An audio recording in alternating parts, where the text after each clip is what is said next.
two types of girls in this world: girls who get a trim and the girls who don't believe in a trim. And I know a lot of women feel like cutting their hair will continue to keep making it shorter. They feel like if I keep cutting my hair, it's never gonna get long. And being a hairstylist, I have a lot of women who sit in my chair and they say, I don't want to cut too much. Like, just cut the tiniest piece that you can cut off.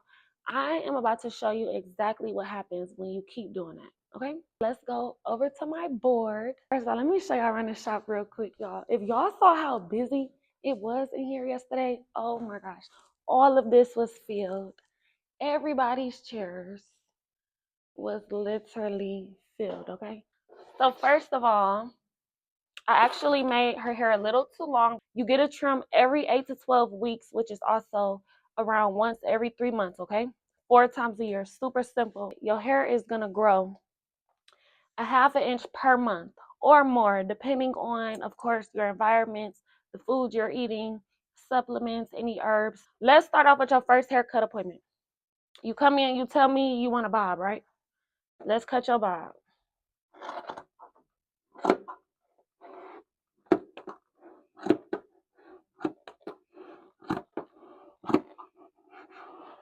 Y'all, this is not how I cut bobs, by the way, okay?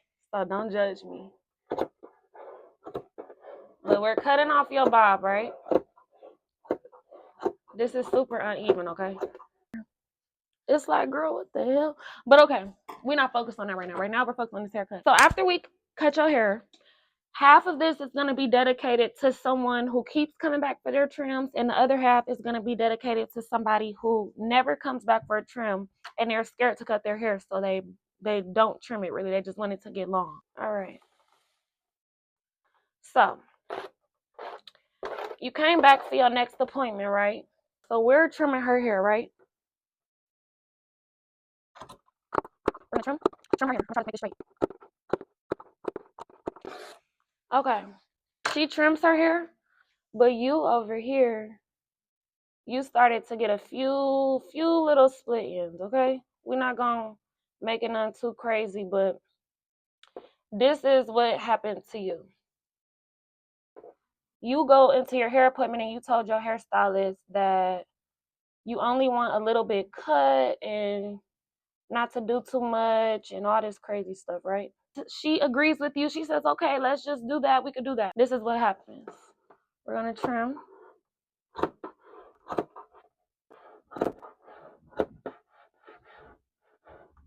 We're only trimming a little, right?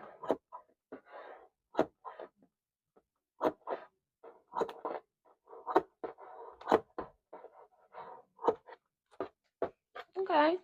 It don't look too bad right now, right? But you didn't trim everything that needed to get trimmed.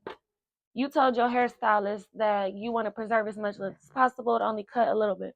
So that's what we did. We didn't trim everything that got trimmed over here. Okay, so let's say another 2 months just went by.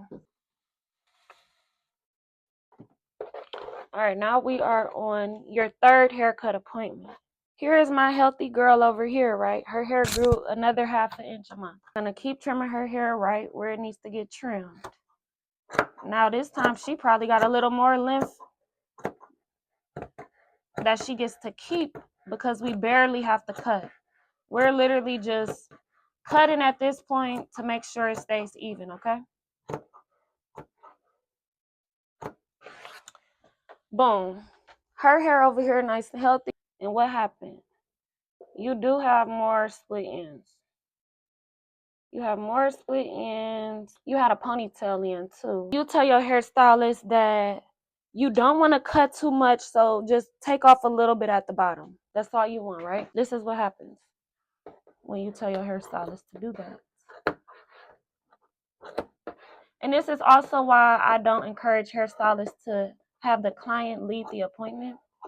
Because at the end of the day, you should be telling your client what they need done, not what do they want done. So here's your trim. It's very straight, but we didn't cut everything that needed to get cut because you were being scared, okay? That's what happens. We got you a cut, but it's not looking as healthy as what could have been if you would have stayed consistent with your trim. Another half an inch, okay? We're gonna do a half an inch this time. She barely really need anything. Like at this point, we just dusting her ends over here. She chilling. We dusting them. Like she's been consistently letting her hairstylist cut what needs to get cut. Meanwhile, you over here now, you went and got knotless braids and kept them in for 2 months.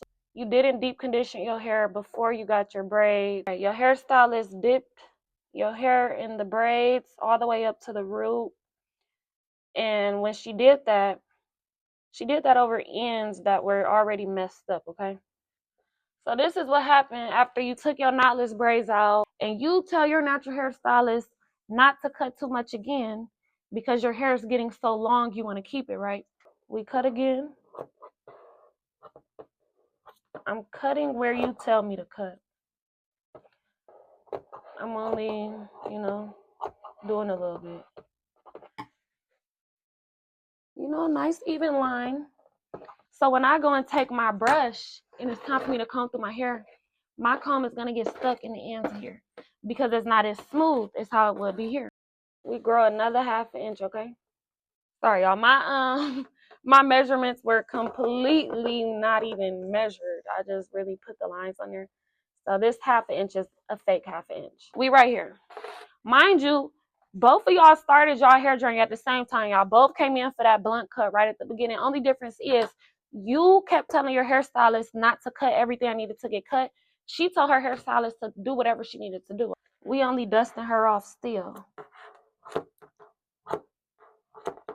Her hair is full, shiny, healthy. Everything's good, right? But then we getting over here to you. And it's a lot going on. Ooh. But now you got a random long piece of hair over here. Your hair in the front is a little shorter because you kept pulling your hair back in a ponytail. And now you tell your hairstylist it's time for a trim, right? So, mind you, split ends travel upwards. All of this time we didn't take care of the older hair. Now it's so far up in our hair strand, we have all these broken pieces of hair. So now this is the hair that we're working with after you decided to wear your hair curly and not really do nothing besides a ponytail. And you tell your hairstylist not to cut too much again, okay? So here we go. Let's follow what you tell me to do. We keep the length. And then all I do is go in over here and I'm just, cleaning it up. At the end of the day, consistency is key. It's not about the length of your hair, it's about the health of it. Length is going to come with health, regardless. As long as you stay healthy, your length will come. How healthy is this when you can't really comb through your hair and you got little itty bitty pieces of hair in your hairbrush all in the sink when it's wash day, when really you should be able to have no split ends, no breakage when you're washing your hair, when you're combing through your hair. Now when it's at this point, let's say you come to a hairstylist like me and I tell you that it's time for a chop now. Okay, I'm looking at, your highest breakage point. We're not even looking down here. We're looking at the highest breakage point. You see this up here? This is where we got to cut now. So now, after you just spent 6 months growing all of this hair, it's time for us to cut all of that off. But this is what we got to do to get rid of all of that breakage.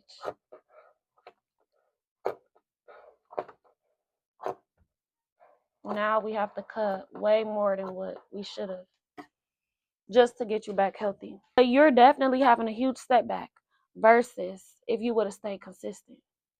Okay? So please keep this video in mind whenever you are wondering if it's time for a trim, if it is time to switch your hairstylist, whenever you are combing through your hair, combing, using a wig brush, anything, and you are feeling all of these ends that are just snagging up, what you need to do is book you a hair appointment, go to a healthy hairstylist, and yeah, that's really all for today.